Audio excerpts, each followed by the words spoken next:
Merry Christmas! Or at least that's the way it's supposed to be, but does it always work out that way? Listen in and we'll tell you why it might or it might not. The Marriage Podcast for Smart People is designed to help busy couples like yourselves move away from conflict and unhappiness to build a marriage you'll love today and treasure for a lifetime.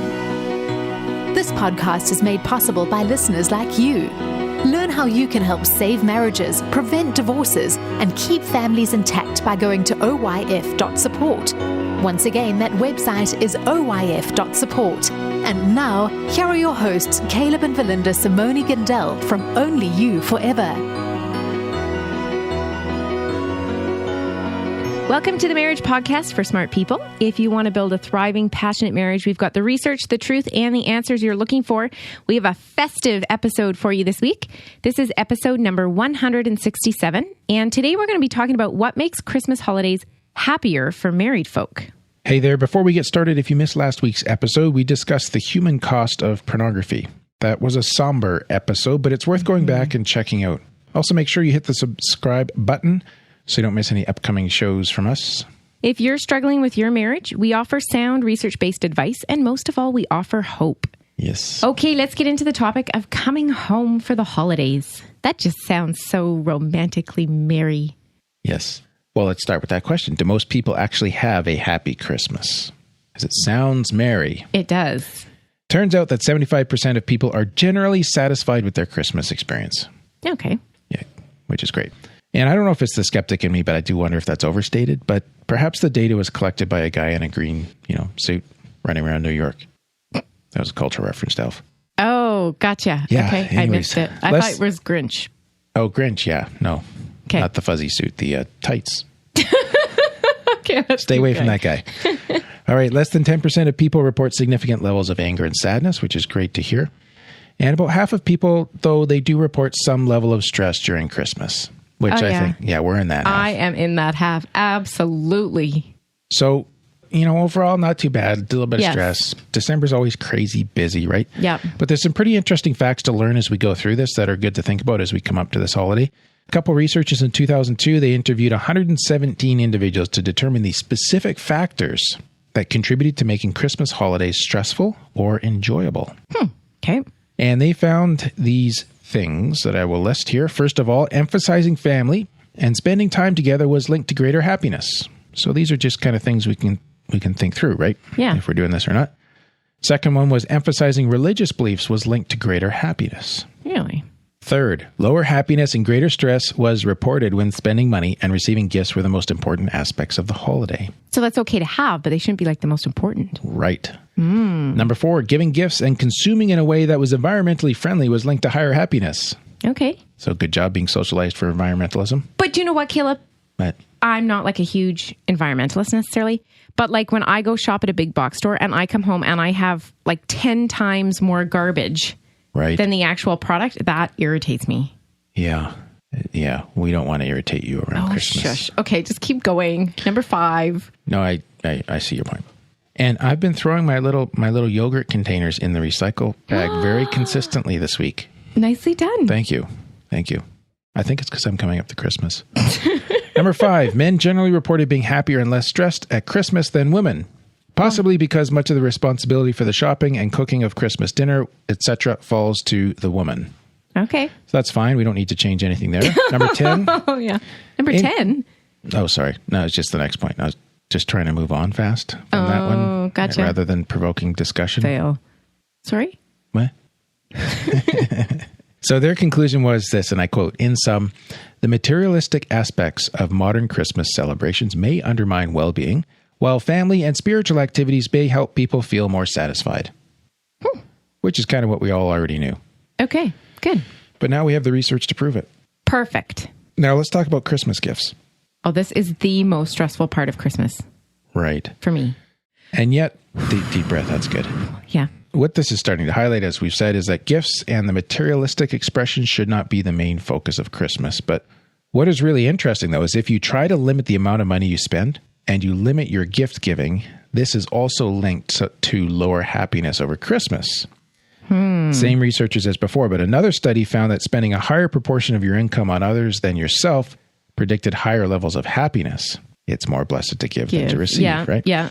And gift giving then should be, this is a recommendation here from another research study. It's amazing how many research studies there was on Christmas and marriage and family stuff. Fascinating. But anyways. Yeah. I'm curious as to what you're going to say about this Christmas gift things, because to me, if you don't limit the amount of money you spend, then come January, you just have all this credit card debt and then you're in a worse predicament than you ever were before. True. It wasn't necessarily saying spend way more money, but it was spending more on others than yourself. Predicted higher levels of happiness. Okay. Yeah. So gift giving should be, here's 5 recommendations for those of us that haven't done their Christmas shopping yet. Number 1, an expression of love. Number 2, valuable, not necessarily in terms of cost, but in the thought and effort that went into the gift. Oh, okay.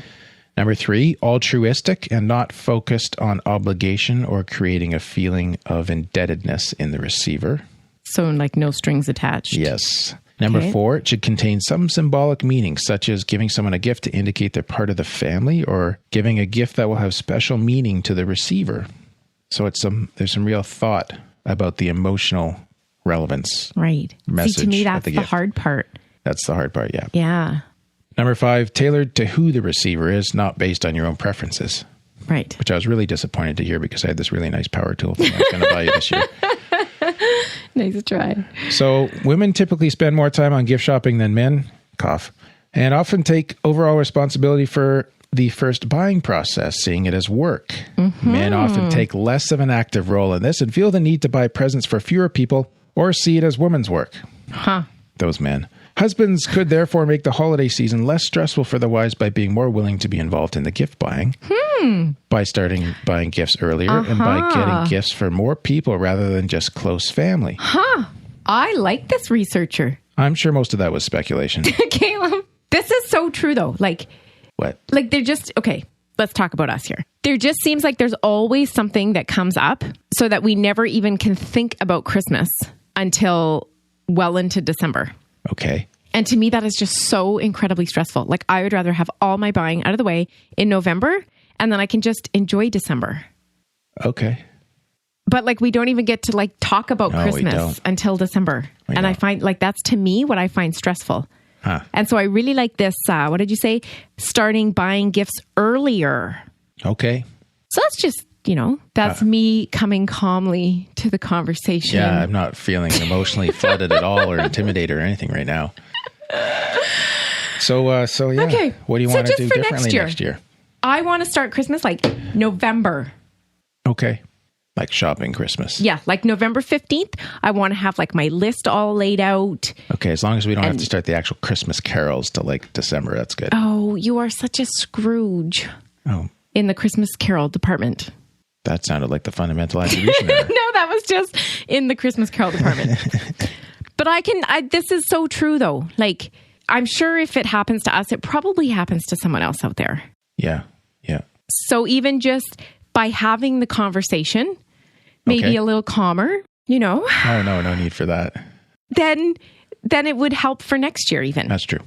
Maybe we should have a family planning meeting after Christmas, like in the new year, early in the new year, and just like, what did we like? What do we want to do different? Let's put it on the calendar for November 15th to have a Christmas meeting. Sure. Okay. Who's putting that on the calendar? Me. Okay. But you need to remind me. Okay. Where were we, honey? I don't know, but am I in trouble? No. Just kidding. Sort of. Okay, so just to come back to the content of the podcast here. Sorry. This week we have a planning guide for our patrons. Maybe I should read it. It's just kind of funny that I put this episode together and here I am handing out a planning guide like, what are we at, 10 days before Christmas? Which may speak to what you just identified. Yes, exactly. Okay. Yes, so this guide will unfortunately do what just happened, which is open up the conversation about what lies ahead and the work that needs done. The fair division of labor and all that good stuff. And it'll help you make Christmas a calmer,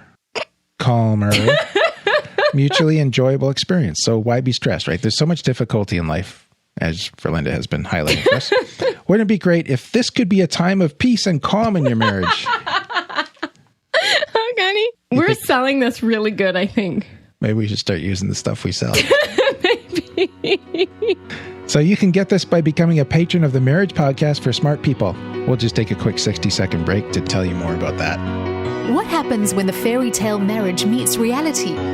Too often, high expectations lead to disappointment, communication breaks down, and the struggles of day-to-day life become overwhelming, leaving you feeling lost and without hope. Unfortunately, marriage does not come with an instruction manual. Marriage troubles are deeply personal and can take a toll on you, your spouse, and your family. Counseling can be expensive and divorce is very costly. It doesn't have to be this way. Caleb and Valinda understand your pain and frustration. Their mission is to help save as many marriages as possible, and to date, thousands of couples are helped through their weekly podcast. But the most important marriage they want to help save is yours. With a minimum of a $10 investment a month, you gain access to exclusive bonus content and valuable information to help you succeed in your own marriage. Learn more about saving marriages and how you can help at oyf.support. That's oyf.support. You're listening to the Marriage Podcast for Smart People. Before the break, I was getting in trouble. We were talking about gender stereotypes coming up to Christmas. So let's talk about Christmas traditions now. Okay. Which should be a safer area, we hope. Like grilled tomatoes for breakfast. Yeah, so Christmas traditions occur in some sides of the family and not others. And there's some good reasons for that, people. So, but this is kind of highlighting what we're talking about, which is that there's different traditions coming to Christmas that each spouse person brings. Right? Absolutely. But yet there's this whole family ritual thing. So the unique way that your family does things at Christmas, that takes on a symbolic meaning for the family. And as to quote a researcher here, it contributes significantly to the establishment and preservation of a family's collective sense of itself. This is what defines us. Do you know what's so interesting? Like going to my parents for Christmas this year. Yeah. The girls are like, well, aren't we going to have monkey bread? Because we always have monkey bread on Christmas morning. That's our collective definition of ourselves. Monkey bread? And I'm just saying it's a that's what we do thing. Yeah. Right. And so for them, that's context, Christmas morning. It's like, well, what is this going to be if that's not what we do anymore? Yeah. Right. Exactly. So rituals and Christmas traditions should be repeated regularly, like monkey bread. Yeah. Involving actions and doing things, not just thoughts or words. Mm-hmm. Should include special or stylized behavior where actions are given a different meaning to their daily norm. What does that mean? Well, the only example that comes to mind immediately is, like, for example, a lot of Christian families will do some form of daily devotions, but around Christmas, it'll be very specific around the birth of the Lord Jesus Christ, right? Yeah. So it's slightly different meaning to their daily norm. Yes. Gotcha. And the rituals should be evocative, featuring an emphasis on presentation to create something that the entire family can be attentive to. So that's why we wrap presents, or we decorate the house, or we dress differently or something. You know what I mean? Whatever that is for your family. And I'm getting excited about Christmas over here. Yes. Very excited. And sorry. I'm not even going to respond. I'm sorry for saying that. Just go on. Okay. Rituals at Christmas are unique to individual families, helping them feel connected to each other and develop a sense of family identity. But what we learned is that there's also some common aspects to the way most people celebrate Christmas, which helps the family feel connected to their wider society at large and feel like they have a place in their culture and heritage. So the singing, like even last night, what happened in the little town near us, there's a community Christmas concert, and it's basically a talent show with a Christmas theme, right? Yeah. But that just kind of connects everybody around this time of year. That's true. Yeah. And so all this, this traditional stuff, it really comes back to this sense of belonging. That's kind of a core feature to this. I belong to a family. I belong to a community. That kind of stuff, right? Okay. So there's 3 key things that we want to give you to think about Christmas traditions. And we'll break these 3 topics down. One is stability, one is spiritual meaning, and one is agreement. So stability is the idea of repeating Christmas traditions year after year. That creates stability in the family because now there's predictability. There's that sense of common bonding. This is what we do. Like, are we going to get our monkey bread kind of thing? Yeah. And at the same time, those rituals should not become too rigid or set in stone. They need to be flexible to accommodate changes in the family. Yeah. So, for example, they should be able to adapt to include new family members. Or like when we talked even about the blended families episode, right? Now we have to integrate some different families' traditions together. Yeah. They should also not be so strict or rigid as to feel imposed or followed out of obligation. So it's like we have to do this even though we all hate it. Kind of stuff, I see. right? Because this was great grandma's idea. Okay. Right. Gotcha. So to be successful, they need to be voluntarily acted out and enjoyed by the whole family. Yeah. Do you know what's really funny? I just thought of this story from university, which may not have too much relevance here. But there was a lady and her family always cut the turkey in half. Like always. That's how you cook the turkey. You cut the turkey in half. Before they cooked it? Yeah. Okay. And you cooked it cut in half. And I guess my dad was professor and he's like, well, why? Like, why? That's your family tradition, but why? Why didn't get? And finally she dug down and she found out that, great grandma's oven was too small and couldn't fit the turkey in it. So they had to cut it in half. But that just became what grandma did and then what mom did. And now this girl was cutting the turkey in half because that's what her family always did. Even though the oven size has changed. Yeah. I just thought that was kind of funny. But that was a little thing that was their definition of themselves. Or that just connected them to their family because that's what their family did. We're the split turkey people. That just sounds so wrong. Sorry. Anyways. Interesting. Yeah. So actually maybe that segues good into the next point here, which is the rituals should serve the family and not the family serve the rituals. Right. I mean, in that case, it really doesn't matter. Really it's a turkey. Yeah. I know I'm kind of teasing on it a little bit, but it really doesn't matter. Yeah. So these rituals are special, right? But they're not necessarily sacred. I think that's the point. Yeah. Like, except for that Christmas pudding you make for me every year with that lemon sauce, that's definitely sacred. I just appreciate that you appreciate my cooking. Good. Okay, and then there's spiritual meaning.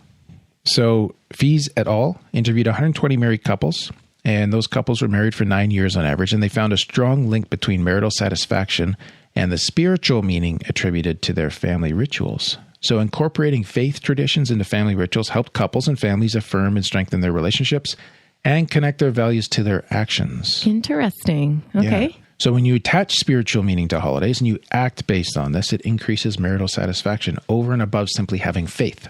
Okay. It's the idea of enacting the faith, not just being hearers but doers. So making this real. Yeah, that's interesting. So there's some good value there. And then there's the subject of agreement. So typically the Christmas traditions you create as a married couple are often determined by how you did things in your family of origin. So you come from the roasted tomato family as opposed to the split turkey family. And now we're creating the monkey bread family, which is really concerning. That's awesome. Yes. Couples who come from similar backgrounds may think they will do Christmas in similar ways and then end up in conflict over all the little details that they do differently. Yeah. So then we need to have a discussion. We need to have a conversation about our plans in advance to figure out how we're doing Christmas. Like how far in advance would you recommend? I wouldn't start before December 15th or so. So there was one funny quote. Yeah. There was one funny quote actually around this in the research. I think you can hear the frustration in this woman. She participated in one of these original studies on rituals, and she stated that people should not be allowed to get married until they've discussed Christmas. Okay. Sensitive topic? Yeah, apparently. They must have had a lot of conflict around their Christmas rituals. Could have. Okay, so why do we need to get these Christmas traditions right? Well, successful rituals and traditions have positive effects for married couples because they can protect the couple's marital satisfaction against the effects of stress and difficulty. So this interesting. There's more purpose to this than even just doing Christmas itself. This strengthens families. High participation, listen to this really interesting piece of research here. High participation in ritualized family celebrations led to increased well-being, increased satisfaction with life and family climate, and overall improvement in mood within the family. So high participation, that's getting everybody involved. Yes. The everybody involved part also, but also the intentionality part is there too. High participation, like the engagement kind of thing. Well, I'm just looking at myself. And, when I'm the perfectionist in the kitchen because Christmas dinner has to be perfect, right? That's not a happy household. Right. Right. But when everybody's involved in stuff, when it's things that everybody's involved in. More about doing it together than doing it 100% perfect. Yeah. Yeah. Sure. Definitely is a better mood within the family. Yes. And we've talked about attachment in past episodes. So investing in these positive traditions and creating them with the whole family leads to stronger attachment bonds for married couples. Really? And leads to greater closeness and relationship quality within the family. So it actually fosters love. Yeah. It builds that bond. That's and cool. these positive traditions also have benefits for the children. So another study, Compound et al., 2002, found that participation in family traditions increased satisfaction with the family for teenagers. Wow. which in turn protected them from mental health difficulties and behavior problems later in life. And you'd think like teenagers hate the family traditions and whatever. But so I think it's good just getting everybody involved, right? That is cool. Huh. So a lot of good can come from learning to make Christmas merry. Yeah. Now, of course, there is one other thing that often comes with Christmas: in-laws. Oh, did I say that the wrong way? Sounds so like That was like scary. my duh, duh, duh, duh. Yeah. So because each family has their own way of doing things at Christmas, conflict can arise when new couples have to figure out how they want to do things, or if you're spending Christmas with your spouse's family. So even little things like what you eat for dinner Or breakfast. and when or how you go about opening presents can create feelings of disloyalty to your family if you do them differently than when you're with your in-laws. Okay. And it's kind of like you have to be like, you know what, it's okay to do it differently while you're over there. Right. Yeah. And maybe talk about it beforehand that this is how things are going to be done. How it goes. Yeah. Yeah. Saves you from a hand towel moment. Ow, stop kicking me out the table. Of course, conflict can arise over which family to spend Christmas with, especially if both spouses have positive memories of Christmas with the family. And this requires the couple to show flexibility and some give and take. Mm-hmm. Now, if one spouse does not have happy memories of Christmas from growing up, this can also create internal guilt or tension at not wanting to spend time with their family. But that distress does not all have to be bad. Here's an interesting quote. When spouses have good communication and are empathic allies with each other, the pain about families of origin can bring them closer. However, if the couple lacks good understanding and they are not being supportive of each other, old feelings create new tension. Interesting. Yes. So this is kind of really about getting on aligned with each other, I should say. Before like being on side with your spouse. Yes. Going into Christmas holidays. And some discussions, like just talk about like what happened in your family of origin around Christmas, what you enjoyed, what was difficult, what were the funny parts, the awkward parts, the uncomfortable parts, disappointing parts, all that stuff, right? And building empathy. That's so good. In all this, we're back to open, honest, vulnerable communication. So it is great to be able to start the discussion with really talking about what happened in your family and then your spouses. And again, like I said, talk through your memories, your feeling experiences, family dynamics, all that good stuff. That's good stuff. All works towards making a Merry Christmas for your marriage. Okay, let's wrap this up. We'd like to thank Scott and James, who became patrons between this recording and the previous one. Thank you to all our patrons. You know, like sometimes money can be tight this time of year, and these people are still giving. We appreciate that. Yeah, very much. Next week, Caleb. Next week, we're taking a break. Woohoo! We're going to be back on January 3rd with an episode on narcissism. What to do when you find yourself married to a narcissist. Wow. And fortunately, this is becoming too common. Unfortunately, did you say? Unfortunately. Yeah. Okay. Should be interesting. That is all for today's episode. You can get the full show notes at oyf.link/167. Find out how you can help support marriages like Scott and James. Go to, Scott did and James did. Yeah, exactly. Go to oyf.support. And I just want to wish you all a very Merry Christmas and a Happy New Year. And we'll see you in the new year. The Marriage Podcast for Smart People is totally funded by listeners who support Caleb and Valinda in their mission to save marriages. If you would like to be part of this worthy cause, open your web browser to oyf.support. A minimum investment of $10 per month will help restore hope to married couples. Plus, as a patron, you'll gain access to exclusive bonus content and valuable information to help you succeed in your own marriage. Go to the website oyf.support now for more information. Thanks for listening to the Marriage Podcast for Smart People from Only You Forever.